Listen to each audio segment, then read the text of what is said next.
स्वागत है आप सभी का नई कहानी में। हमारी आज की कहानी है हापेम। सुबह के 8 बजे थे। 68 वर्षीय ज्योति जी दो पराठे और चाय लेकर अपने पति ब्रिजेश जी के पास पहुंची। दोनों बस चाय नाश्ता करने ही वाले थे कि पड़ोसन आ गए। ज्योति जी किचन से 1 कप चाय और लेकर आ गई। कैसी तबीयत है ज्योति बहन? तो ज्योति जी बोली, तबीयत का क्या है बहन, अब तो उम्र ही ऐसी है, जब तक जिंदगी है तब तक कड़वी दवाइयाँ खानी ही खानी है। अरे खाना कम दवा ज्यादा खानी पड़ती है। इनका तो बीपी अक्सर हाई रहता है और हार्ट की प्रॉब्लम के कारण हमेशा डर बना रहता है। तो ज्योति शहर में अपने बेटे बहू के पास क्यों नहीं चली जाती? भरा पूरा परिवार छोड़कर यहाँ अकेले रहने में क्या मजा है? तेरा बेटा तो बहुत बड़ा अफसर है, फिर शहर में अच्छे से अच्छे डॉक्टर भी हैं। हाँ, मैं भी बस यही सोच रही थी। इस बार बेटा आएगा तो उसे अपनी परेशानी बताकर उसे साथ ले चलने को कहूंगी। मुझे ना वह मना नहीं करेगा। फिर पड़ोसन सहानुभूति जताते हुए ज्योति जी के साथ खाट पर बैठ गई और बोली, ज्योति बहन, जीवन की सबसे बड़ी विडंबना तो यही है कि जवानी में इंसान को वक्त नहीं होता और बुढ़ापे में वक्त ही वक्त रह जाता है। बेटा बहू अपनी दुनिया में रम जाते हैं और बूढ़े माँ बाप के साथ बिताने के लिए उनके पास समय ही नहीं होता। ऐसे में वह लोग खुशकिस्मत हैं जिनके जीवन साथी उनके साथ हैं। मुझे देख, तेरे भाई साहब की मौत के बाद कितनी अकेली हो गई हूँ। हाँ बहन, तुम्हारा दुख मैं समझती हूँ। तुम्हारा जब मन ऊब नहीं लगे तो मेरे पास आया करो। मैं हूँ ना, तुम चिंता मत करो। ज्योति जी ने प्यार से कहा। धन्यवाद ज्योति बहन। अच्छा तो अब चलती हूँ, तुम आराम करो। ज्योति जी से मिलकर वह अपना दुख कुछ समय के लिए भूल जाया करती थी। रोहन अपने माँ बाबूजी से मिलने 4 दिनों बाद ही आ गया। बेटे को देखते ही बूढ़े माता पिता की आंखें भर आईं। अम्मा झट से अपने बेटे के लिए उसकी पसंद का खाना बनाने लगी। उनके पति ब्रिजेश जी बाजार से समोसे और जलेबियां ले आए। तब तक ज्योति जी ने पूरी कचौरी और गोभी की सब्जी, रायता, अचार, पापड़ के साथ परोस दिया। साथ में बढ़िया सा सलाद सजा कर रख दिया। अरे वाह माँ, आज तो 2 साल बाद ऐसे पूरी लगी हुई खाने की प्लेट मिली है। तुम्हारी बहू को तो कोई सौर नहीं है कि कैसे खाना परोसा जाता है। आज तो जी भर कर खाऊंगा। मैं तेरे लिए बनवारी के समोसे और जलेबियाँ भी लाया हूँ, पिताजी ने कहा। वाह पिताजी, बनवारी चाचा के जैसे समोसे और जलेबियाँ शहर में नहीं मिलते। आज तो मज़ा आ गया, जी भर के खाऊंगा।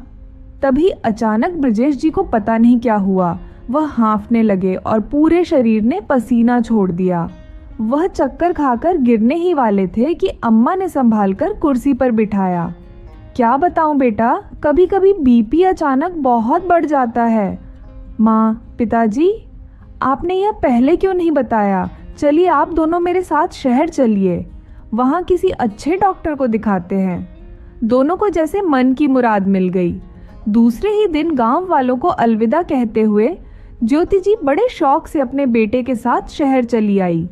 बेटा, बहू और पोता पोती के साथ बुढ़ापा सुख से कटेगा, यह सोच सोचकर ज्योति जी और ब्रिजेश जी स्वयं को भाग्यशाली महसूस कर रहे थे। लेकिन इंसान जैसा सोचता है वैसा ही हो, यह जरूरी तो नहीं है।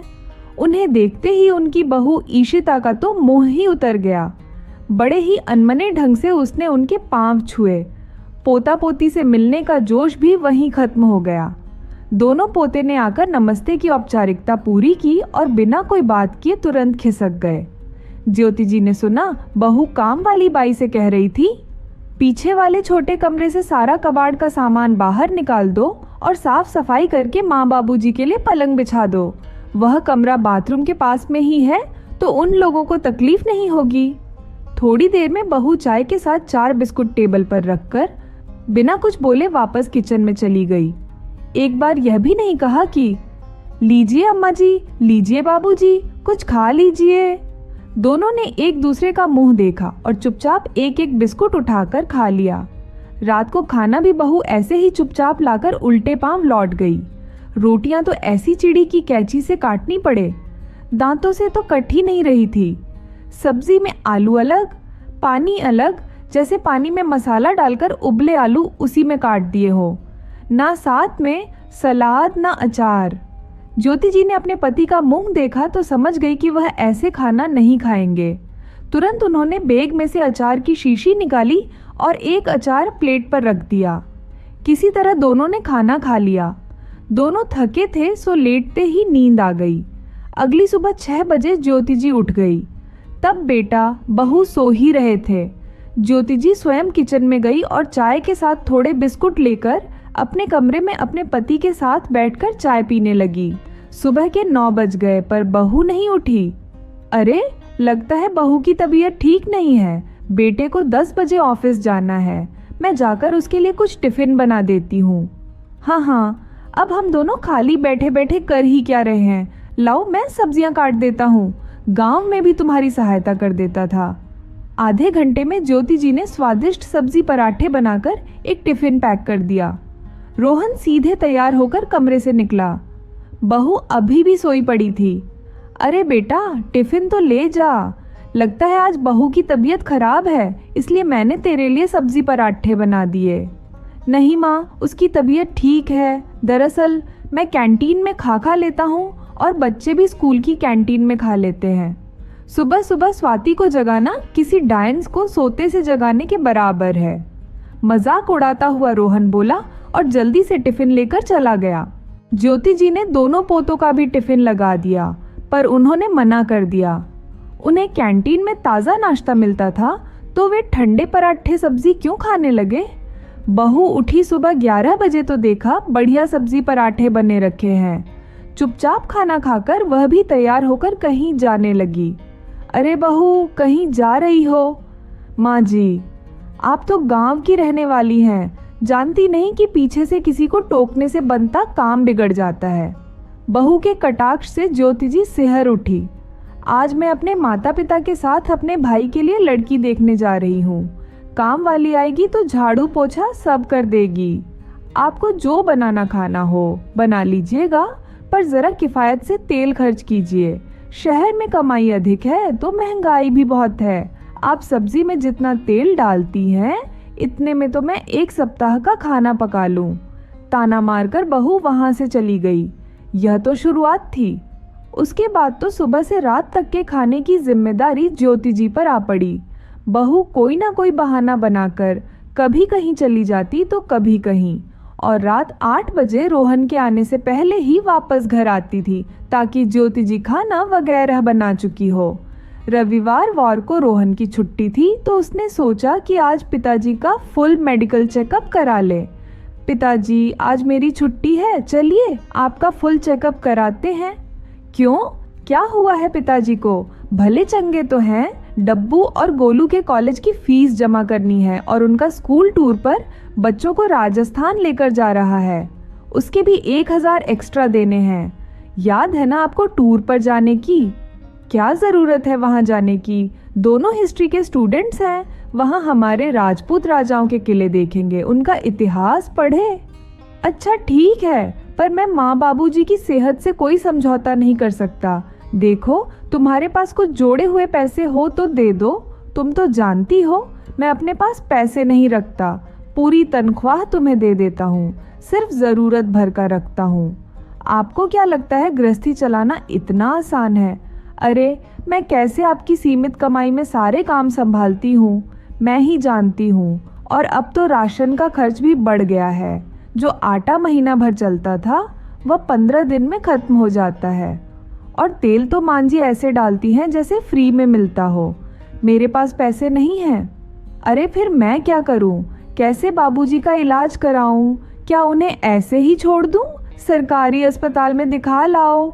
आजकल वहाँ का रख रखाव भी बढ़िया है और इलाज तो बढ़िया होता ही है। वहीं के डॉक्टर तो प्राइवेट क्लिनिक में बैठते हैं।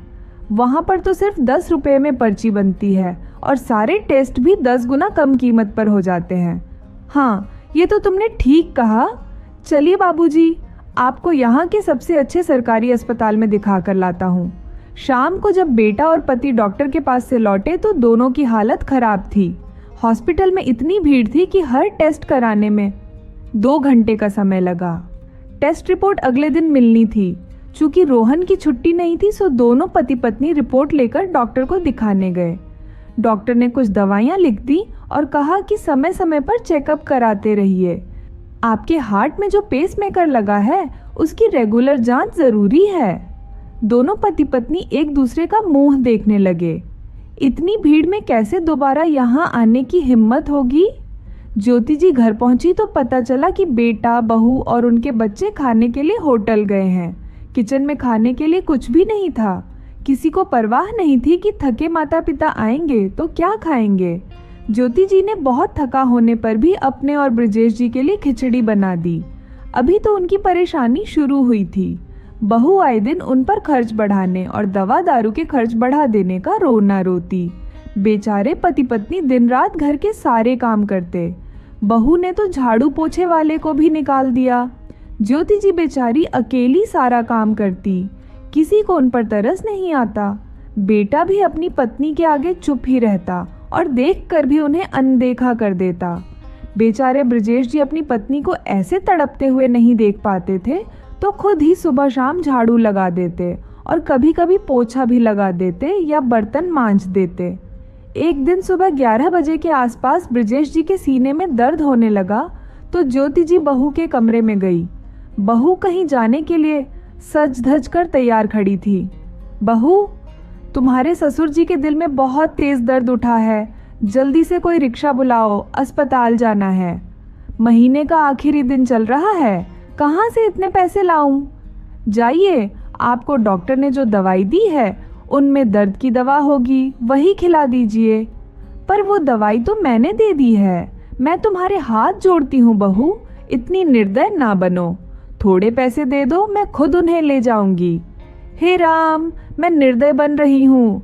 एक तो हमने आप दोनों को साथ में रखा हुआ है, सारा खर्च उठा रहे हैं, अपने बच्चों के भविष्य को ताक पर रखकर आपकी सेवा कर रहे हैं, आपके इलाज पर पैसे लगा रहे हैं, ऊपर से आप मुझे बोल रही हैं भगवान से डरिए।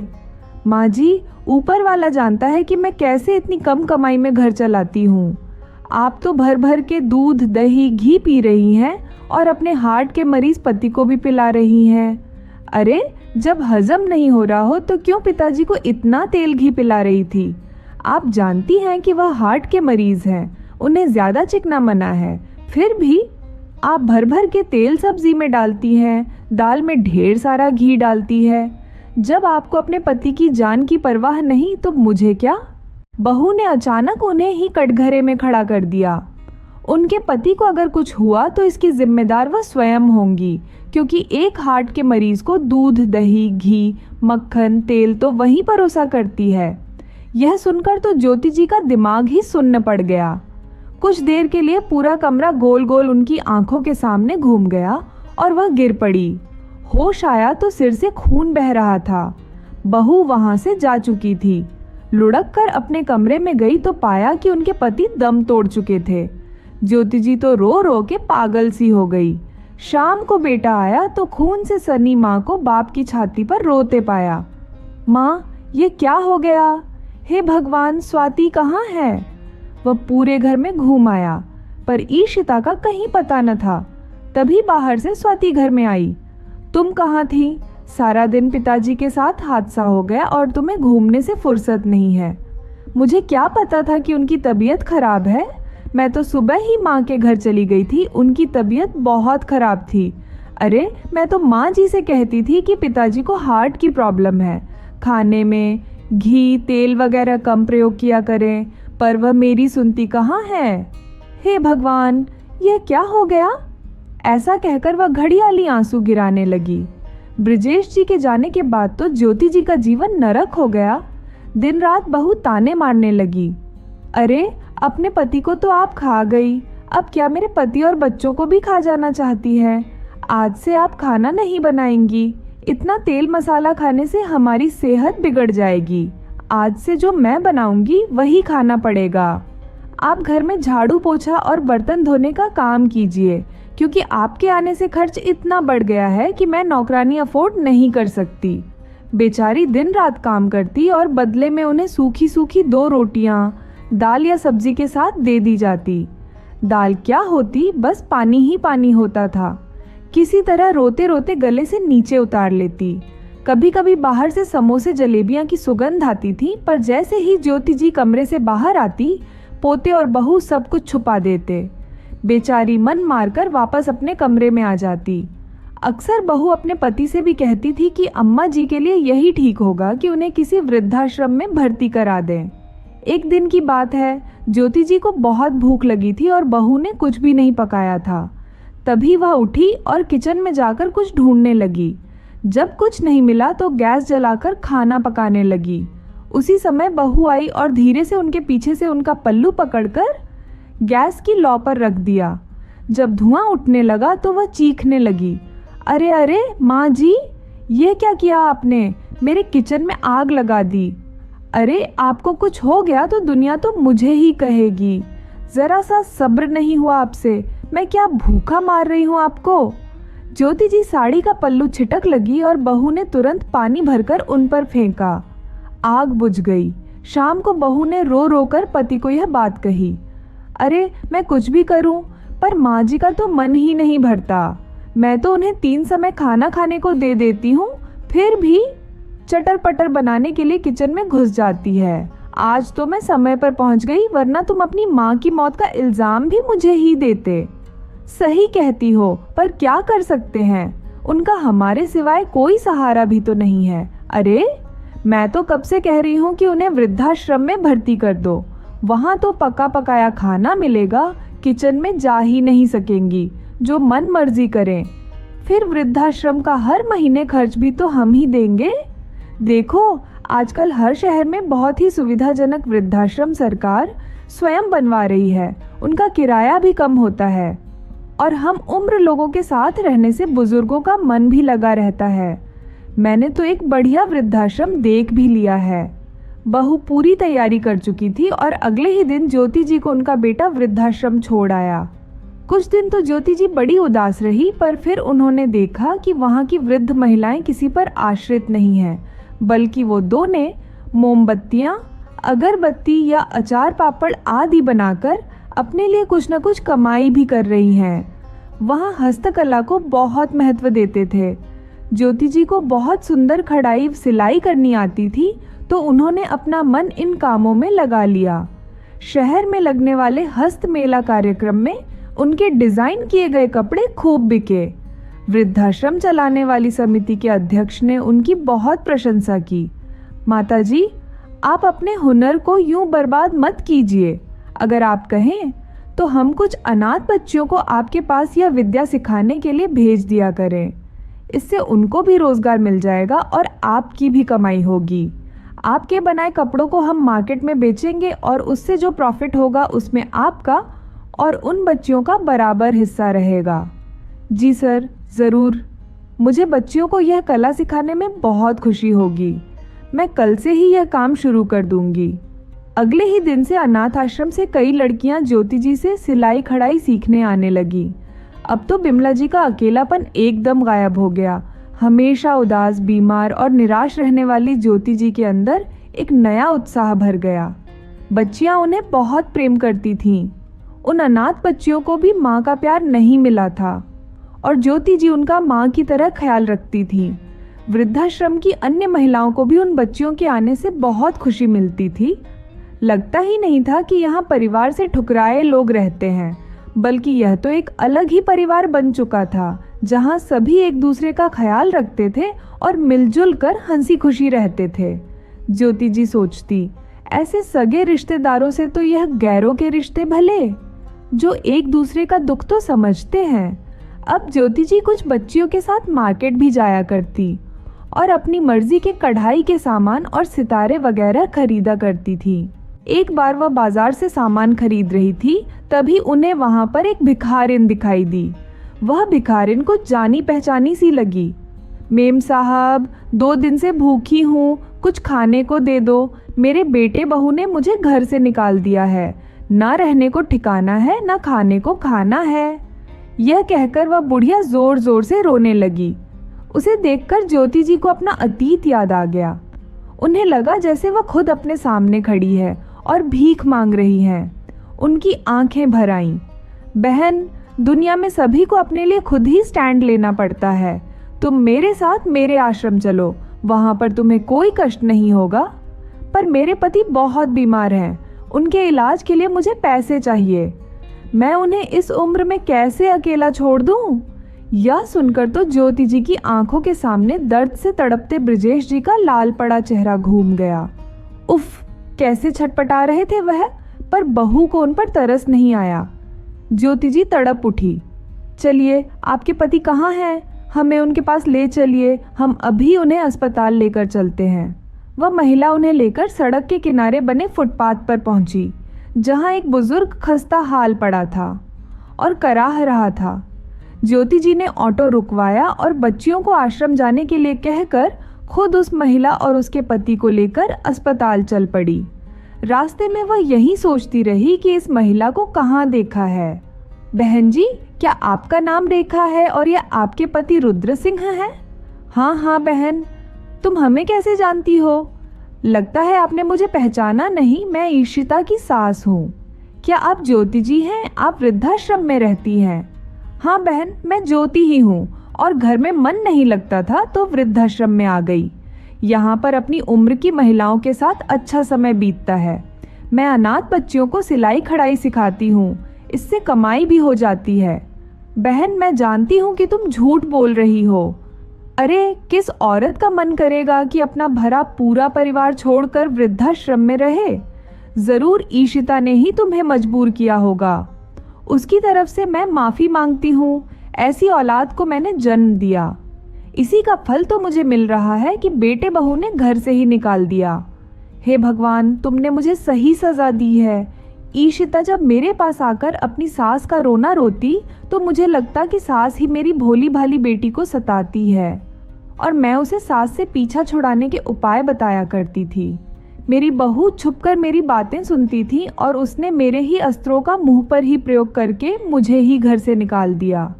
बहन, तुम्हारे पास तो हुनर था, तुमने दोबारा अपना जीवन सुधार लिया, पर मैं अभागन तो सड़क पर भीख ही मांग सकती हूँ। मुझे माफ कर दो, मैंने ही तुम्हारा जीवन बिगाड़ा है।